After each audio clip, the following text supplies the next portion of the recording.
Coach Cronin, thanks for joining us today. And if you could, just kind of give us your impressions of the first 2 months of the year, 2 months of the season for the Bearcats, and what you're looking for the rest of the conference season. Oh, okay. 2 months is a long time in the college season, so I don't know how much I'll try to remember, but we just try to get better every day. Our non-conference schedule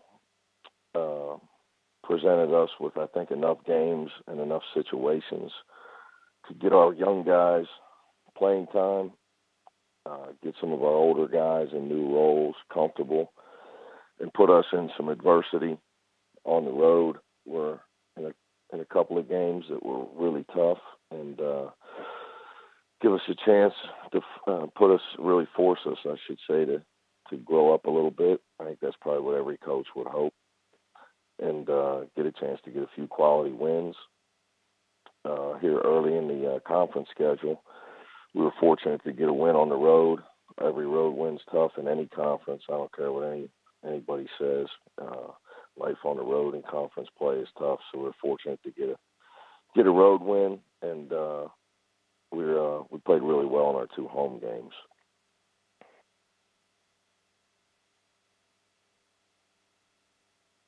Any questions? Yep, thanks, Coach. We'll open up the lines now for questions, and that's *1 on the keypad.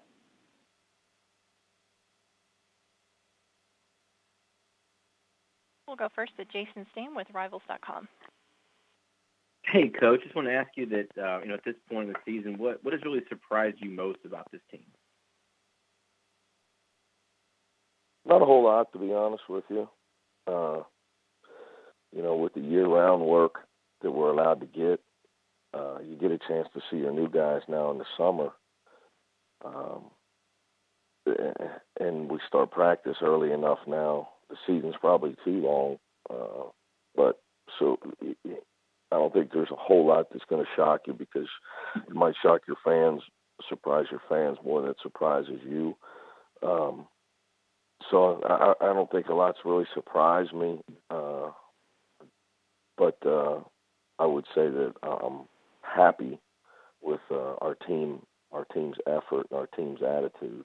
They're a pleasure to coach. They're a pleasure to be around, and win, lose, or draw, they give their best effort, and that I appreciate.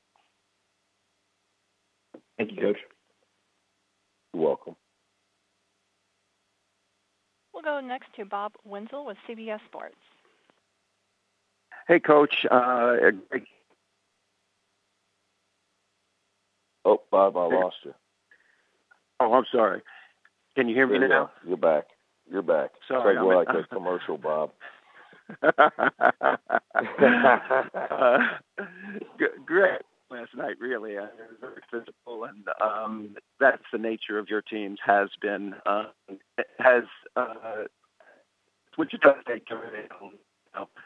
I know your approach to your team isn't any different, but sense that they play very similarly to the way that your team plays. Well, I would say, I did watch them this summer, probably more than I've seen them during the regular season, because we don't play them till later. And right. But I did watch them this summer, so I would say that if anybody compared our team, I'd reverse it on you. If you compared our team to their team, I would consider it an extreme compliment from what I watched a lot this summer. The way that they argue over who's going to take the charge is really impressive. It's really impressive. It's like you have to take a number. They have 2 guys waiting to draw the charge. They have 2 guys looking to block every shot, and they have 2 guys diving on every loose ball. Some teams have 1 guy. You're lucky if you got 1 that does that stuff, as you remember, Coach. But they're just they're an impressive group.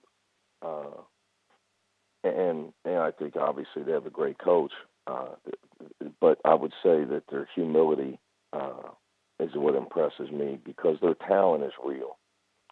And I don't pay attention a lot to the media, but they have some serious players. They're not just they're not just the sum of their coach. They have guys that play hard. They have some real talented basketball players. Morris can shoot the ball for a big guy, which I did not know until I watched him. Obviously, McDuffie's been hurt. He's a great player. Made a colossal mistake not recruiting him. And, obviously Shamit's an NBA player. So, and Connor Frankamp is one of my favorite guys because we get the same hairdo. Hey, Coach, appreciate it. Good luck. You got it, Coach. There are no further questions in queue. Well, Coach, I'll step in then with the final question. I know you talk about him a lot, but what has Gary Clark meant to your program over the last 4 years? And you have 2-3 more months with him. What are you most looking forward to these last few months with Gary? Well, I was hoping you were going to ask me my opinion on social media, but it's probably better that you ask me about Gary Clark. He is Gary Clark's everything you want in a person. He's unfortunately someday my 11-year-old daughter Samantha's got to grow up. I can't find a way to stop time. She keeps getting bigger and looking like a young lady and scary for me, but he's everything that I would want in a person someday to knock on my front door to take my daughter to her first dance. I guess I can't say it any better than that because I really don't look forward to that day. That's going to be a terrible day for me, very hard day. Probably harder for her because I'm going to go with her to that dance. But Gary, that's probably the highest compliment I could pay Gary to what type of person he is. Now, as a player, he's a winner. There's two kind of players. There's guys that win games for you, and there's guys that don't. That has nothing to do with talent. Gary Clark does everything he can do to help you win games, and that's all he cares about. Doesn't care about it, whether he scores a point. I care more about his points than he does. He's just an unbelievable recruit and an even better person. All right. Well, thanks, Coach. We will let you get on with the rest You of your got day. it. Look forward to seeing you down the road. You got it. Thank you, sir.